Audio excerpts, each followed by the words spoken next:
सर्वप्रथम इस ग्वामद गांव के पावन भूमि को नमन करते हुए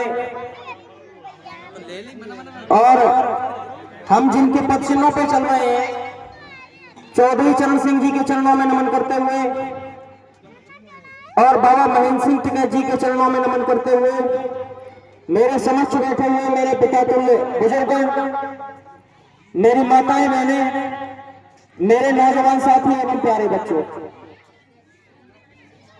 आज बड़े ही हर्ष और उल्लास का यहाँ उत्सव है। आज मंदिर की जो प्राण प्रतिष्ठा का कार्यक्रम इस पावन भूमि में किया गया है, बहुत हर्ष और उल्लास की बात है। दूसरा, हमारे भारतवर्ष में भगवान श्री राम जी का जो मंदिर बना था, उस मंदिर की प्राण प्रतिष्ठा इस दिन हुई थी, उसकी प्रथम वर्षगांठ आज है। उसके लिए आप सभी को बहुत बहुत शुभकामनाएं।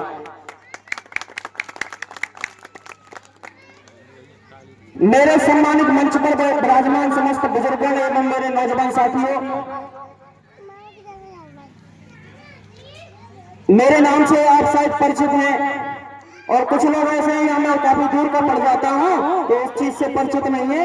मैं अपने नाम से अवगत करा देता हूं। मेरा नाम चौधरी पुष्पेंद्र सिंह है और मैं भारतीय किसान मजदूर यूनियन का जो है राष्ट्रीय अध्यक्ष हूं।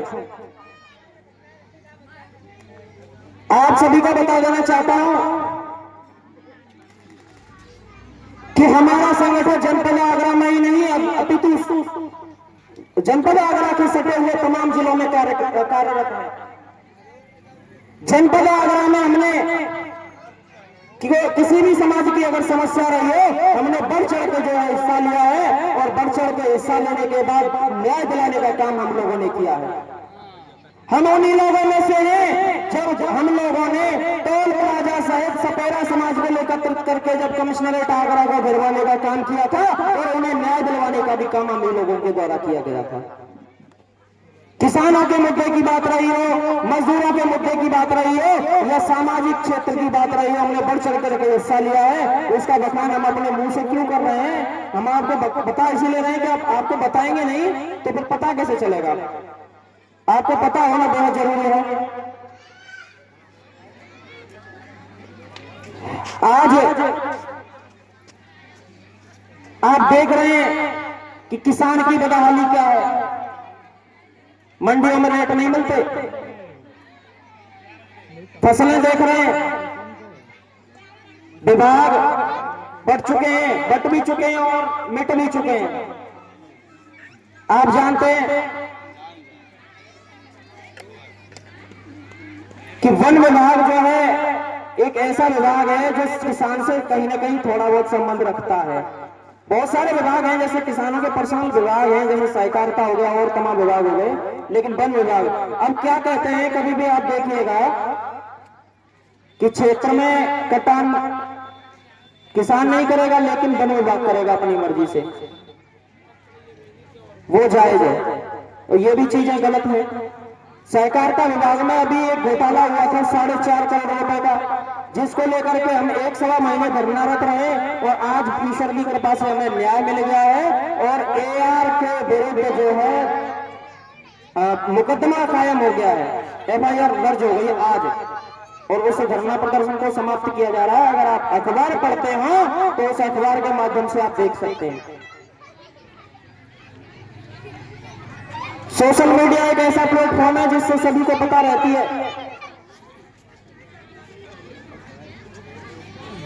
आजकल बुजुर्गों का तो मैं कह नहीं सकता, बाकी युवा पीढ़ी तो ज्यादातर फोन में बिजी रहती है, तो उनसे उन लोगों को फोन के माध्यम से पता लगता रहता है कि क्या हो रहा है। और चाहे किसी भी प्रकार का जो किसानों के साथ शोषण होता है, अगर आपके क्षेत्र में भी अगर ऐसी कोई किसानों के विरुद्ध, मजदूरों के विरुद्ध या आपके गांव में कोई भी सामूहिक समस्या है, आप हमारे संगठन के आपकी गांव के ही युवा जिलाध्यक्ष हमने घोषित किए हैं, उन तक पहुंचाइए, वो हमें बताएंगे। शायद हो सकता है हम आपकी हेल्प करें, सहायता करें आपकी। और विश्वास दिला के जा रहा हूं आपको, आप उनको बताइएगा, वो आपकी बातें सुनेंगे और सुनने के बाद में हम तक अगर बात पहुंचती है पहले तो खुद ही निस्तारण करने के विचार करेंगे, लेकिन अगर नहीं हो पाता है तो हम लोग वहां से कुछ ना कुछ करके आपकी समस्या का समाधान करा देंगे। आपकी मैं अभी गांव के अंदर जैसे ही मैं एंटर हुआ घुसा, बड़े शर्म की बात है साहब कि हमारे आगरा जनपद के खेरागढ़ तहसील का एक ऐसा भी गांव है जिसके लिए निकलने के लिए कोई रास्ता नहीं है। मैं तो यहाँ के विधायकों को और सांसदों को ये कह रहा हूँ कि तुम्हें शर्म आनी चाहिए कि इस गांव के और भी एक बार रुख कर लीजिए, कम से कम रास्ता तो देख जाओ कि रास्ता किस प्रकार का है। तो यहाँ के जो गांव के लोग हैं वे सभी इस मुद्दे को उठाएं और इस मुद्दे में उनकी सहायता करने का काम हम स्वयं करेंगे। ये गांव का रास्ता बहुत बदहाल है, इसके लिए अब आवाज उठाइए और उसकी सूचना हमारे अभी नवनियुक्त जिलाध्यक्ष युवा जिलाध्यक्ष को दीजिए, वो हमको सूचित करेंगे। उसके बाद में जरूरत पड़ी तो आंदोलन भी करेंगे, कोई दिक्कत वाली बात नहीं, क्योंकि रास्ता बहुत ज्यादा खराब है। आप लोगों की जरूरत है, वाकई में ये जरूरत की चीज है भाई। मेन रास्ता ही अगर ठीक नहीं होगा तो फिर क्या होगा बताइए आप। मेरे सामने बुजुर्गगण बैठे हैं, ये बताइए मेन अगर गांव का रास्ता ठीक नहीं है तो फिर क्या कहेंगे इसके बारे में आप। तो मैं इसीलिए आप सभी से आग्रह कर रहा हूं और आपसे व्यक्तिगत सलाह भी दे रहा हूं कि आप खड़े होइए, आवाज उठाइए और ऐसे बेईमान लोगों के खिलाफ लड़िए और कम से कम ये आपका रास्ता तो बन ही जाएगा। तो इसी बात पे मैं अपनी वाणी को विराम देते हुए जो है आप सभी के चरणों में वंदन करता हूं। नमस्कार। बहुत बहुत धन्यवाद। आपने मेरी संचालक के